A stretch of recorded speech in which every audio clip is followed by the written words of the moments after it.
No one really knew a lot about COVID, so everyone had a bunch of fear, a lot of anxiety, including myself, because I didn't know what to expect. It was very stressful. It's Yuntaku Time with Akko and Tamo. What does Yuntaku mean? It's an Okinawan word from the islands of Okinawa, which means chit-chat. We want to invite you to our kitchen table and include you in our chit-chat to explore new ways of thinking, to welcome different perspectives, and learn better ways to live life. And we want to share ideas on how to love yourself, love your partner, and shower your children with love. This is episode 5. Today's topic of the day is how the pandemic is an opportunity for growth. But before we get to that, let's go on with our starter story. Recently, we've been looking for a house, kind of nonchalantly, but there was an opportunity that presented to us. It was a really good deal in a sense that this is what we were looking for. And so we actually put in a bid for our house today. And how was that? For us, it's very expensive. Yes. And we live in an area that is already known to be very expensive. Mm-hmm. And on top of that, it is expensive. So it brought up a lot of hidden difficulties for us. Yes. And let's go into details. So again, we were just looking for homes, nothing really serious. And we've been looking for, I think maybe 2 years now, something around that line. And then we have an agent that was sending us daily emails with new opportunity listings. And then for some reason, I clicked on this one. I haven't been really looking at much of the emails recently just because of what's been happening. And I wasn't really interested in purchasing at this point, thinking that maybe the real estate market will see a downturn and whatnot, within a year or two.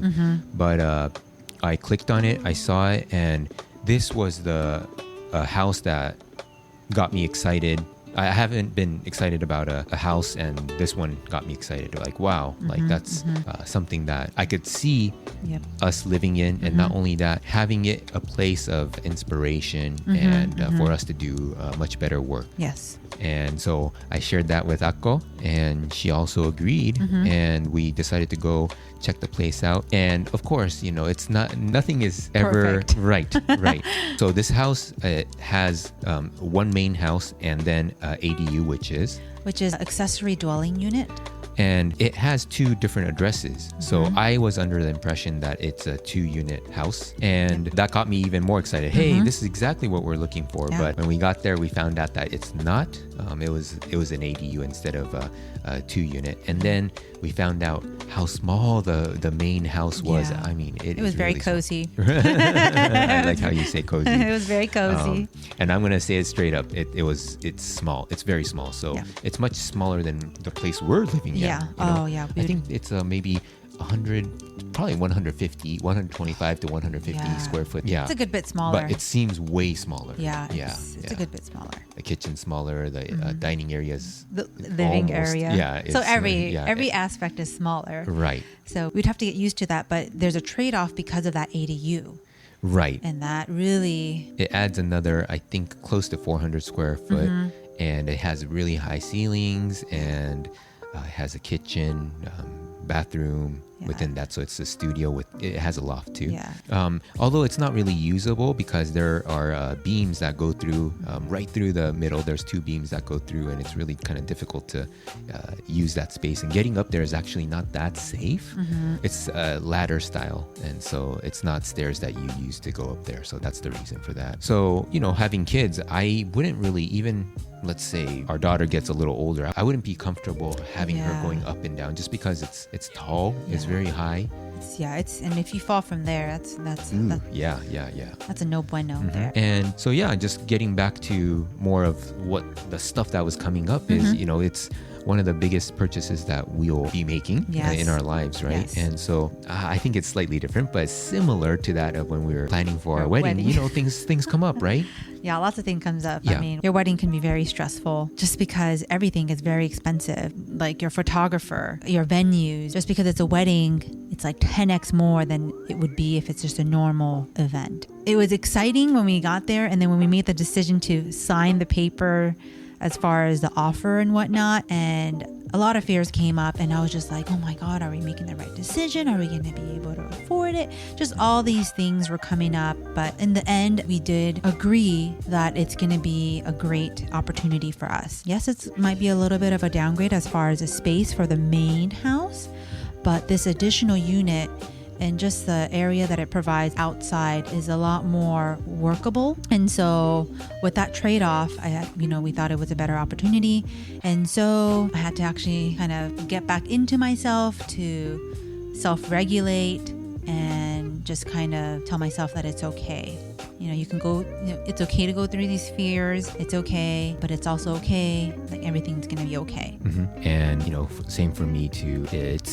I've been saving up for a very, very, very long time, very diligently, and to kind of having to part with the hard work that I've done. It was something to some people, maybe that's easier. And for me, I think I had some kind of money issues that I had to kind of work through. And it really did come up. And it's funny because from the time we saw the listing to today, it's not much. And the decision had to be made in maybe about 4 hours. So it was pretty accelerated. Maybe that was a good thing, because if you kind of sit on something, usually the opportunity disappears really quickly. And so we went into it. Yes, issues came up and we dealt with that. And the way you deal with these issues is not to be like, oh, I'm going to ignore it, but you actually respect that it's coming up. And if you're feeling anxious, angry, or even depressed or agitated, whatever it is, it shows that you're being triggered. And just being aware that you are, and know that these are fears and potentially traumas from when you were a childhood that's rearing its head without you even knowing.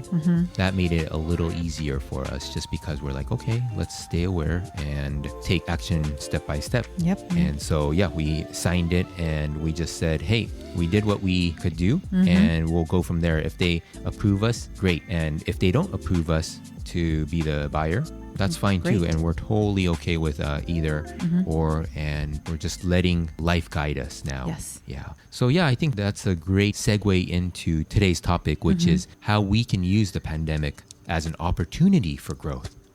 And it's interesting. It's okay, this pandemic is going on.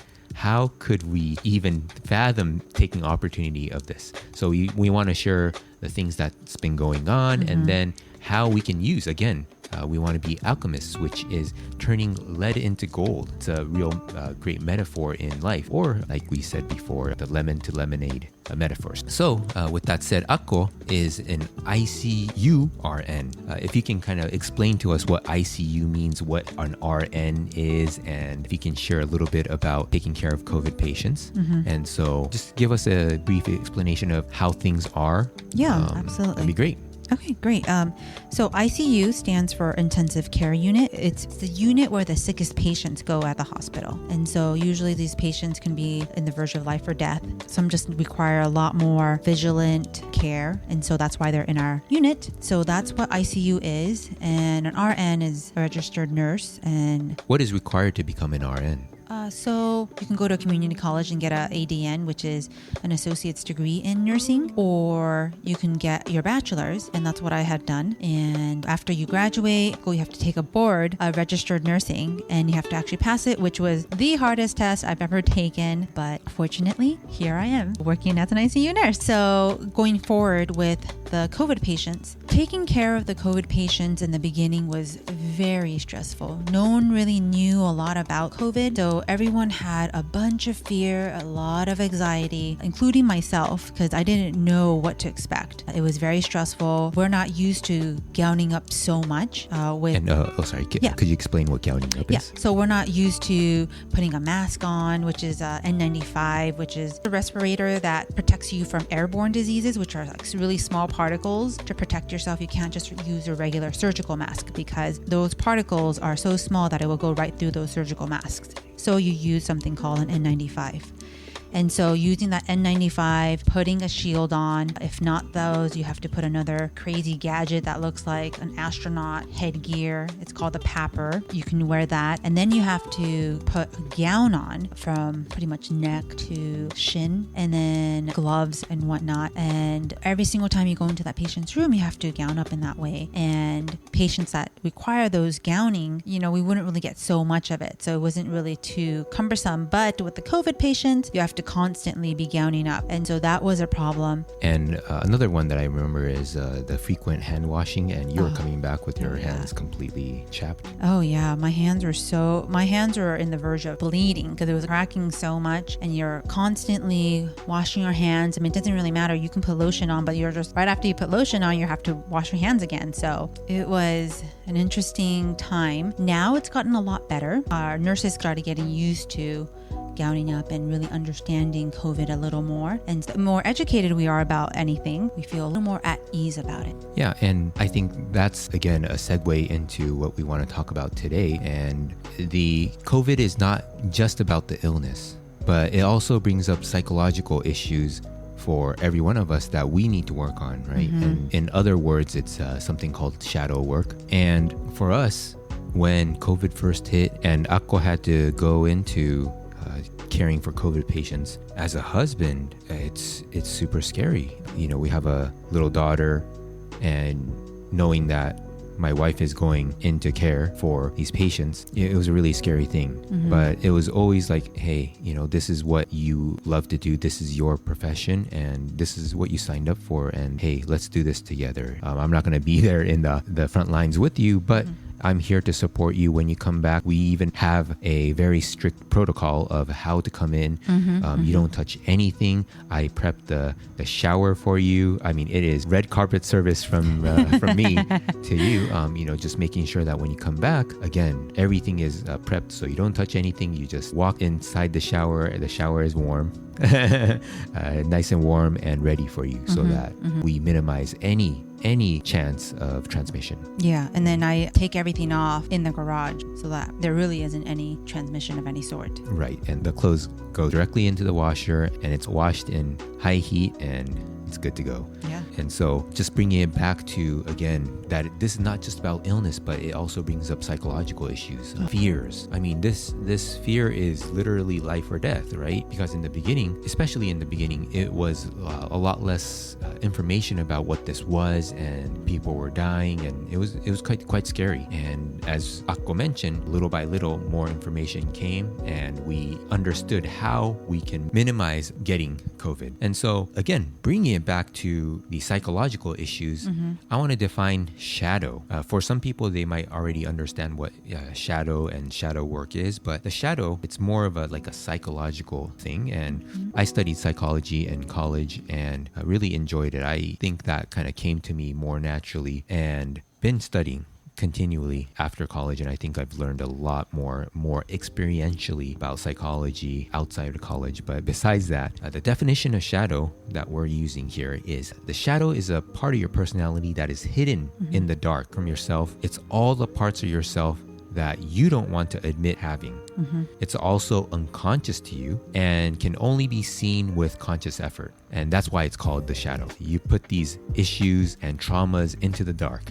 And a way of getting a better grasp of what your shadow is that it usually comes out during stressful times, when you're triggered, and for example, when you're really tired, you get triggered easily, and times like those, the shadow really rears its head. So for us, COVID brought up a lot of fears of life and death. But besides that, having to quarantine at home, stay at home for such a long period of time. Not only that, when we go out, we have to wear masks to a certain degree. Everyone that you see outside is potential carrier of COVID. And because it is said that asymptomatic transmission is possible, it makes things even more difficult and scary, just because anyone can be a carrier, right?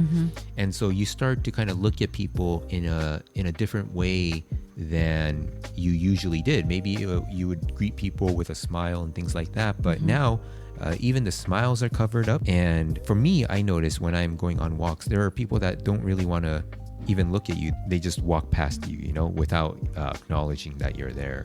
Yeah. So yeah, let's share some examples that we've been having in terms of the issues that have been coming up and how we've been working on it.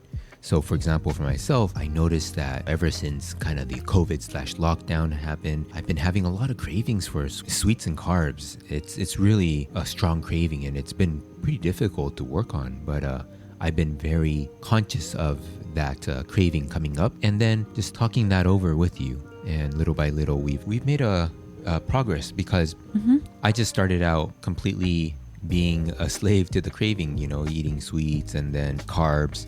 And then we started to really notice that happening, and I was telling you, hey, you know, we got to do something about this. Yeah. And so we talked about going into intermittent fasting. Yep. So we were doing the 16-hour intermittent fasting daily, and that started to become more normal for us. And then I was kind of requesting, hey, let's eat healthier, which is bringing in green smoothies daily. Yeah. So now we've added that into our daily routine. And then now we've also done is to only have kind of like a cheat day on Saturdays, and then whatever the next one is coming up, we've already taken 3 steps, so that's really nice. And I think there's a lot more work that can be done in the diet health area, but I think we made tremendous progress. Yeah, absolutely. And how about yourself? So the trauma shadow that came up for me was that I just stopped doing things. It's kind of interesting. I just wanted to sloth around and just be a couch potato. I just became really lazy, and I started becoming really aware, like, why am I in a funk kind of feeling? And I was just wondering why I'm feeling this way. And I think it has to do with COVID, the lockdown, the social distancing, the fact that our daughter can't even play with other kids when, you know, she sees other kids and she's running to them because she wants to play with them. And here we have to stop her because we have to respect social distancing. And so that just all played a role, and it just kind of made me in a funky mood and just really lazy. I didn't want to cook anymore. It was like really just not that good. And so I had to be aware of it and really work on it, and just little by little just start becoming more productive. And usually in the morning I'm a lot more productive, so I try to do a lot more things in the morning so that it actually feels a lot better. And so throughout the whole day I feel a little bit better, and so I can do a little more every single day. And so that's kind of how I'm dealing with that. And you know, every day is different. Some days are good, some days are more productive than others, and I've been seeing progress, so that's great. That's what we want, right? We want to see, even if it's small, that progress little by little. And some days you know, we take a step back and it's fine. It's totally fine. As long as we're aware that we're taking a step back, hey, it's all good. And so yeah, definitely I've seen progress there, and it's interesting because you can build up this momentum and you start to feel better and better. Yeah, it's really interesting. And once you just kind of become aware of it, you can work on it, you know? Right, exactly. And so for me, I've been noticing things are trending up a lot more now. And these things that come up, these are things that we just put onto the side and never really worked on, and that's why it's coming up. And so even though this whole situation around the world is a horrible situation, it's really a tough time for everyone. But knowing that, you know, you can use these tough times and turn it into a positive, meaning growth experience, your mindset really shifts. And because of that, we've actually made really big shifts in our mindset, where once COVID started to hit, and then, you know, we were in the lockdown, quarantine, and then I just knew from in the depths of myself that a new opportunity is emerging. Just as I was talking to Akko, I was telling her I started the current business that I have when things really hit the fan in 2008, when the housing crisis happened and there was a really big drop in the stock market and things were looking really bad. And you would think, how can you even start a business in times like that?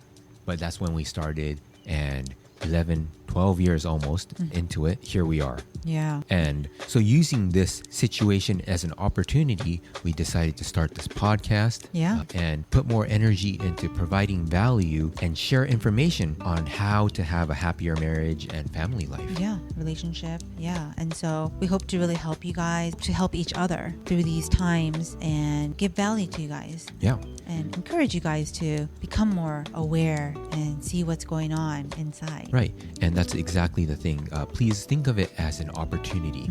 And although it may seem like there is no opportunity, maybe you lost a position, maybe the job market is increasingly difficult, or maybe there's other difficulties, but within those difficulties lie these opportunities. So please see this as an opportunity, and we hope to continue sharing content that give you more insight and perspective into what we can do to improve our lives. So we're coming to the end of the podcast. Yes. Please let us know in this time, what kind of opportunity for growth do you see for yourself and your family? And please comment on our YouTube channel by searching for Yuntaku Time. All right. Well, take care. Yeah, and be safe. And we'll see you next time. Have a great day. Bye.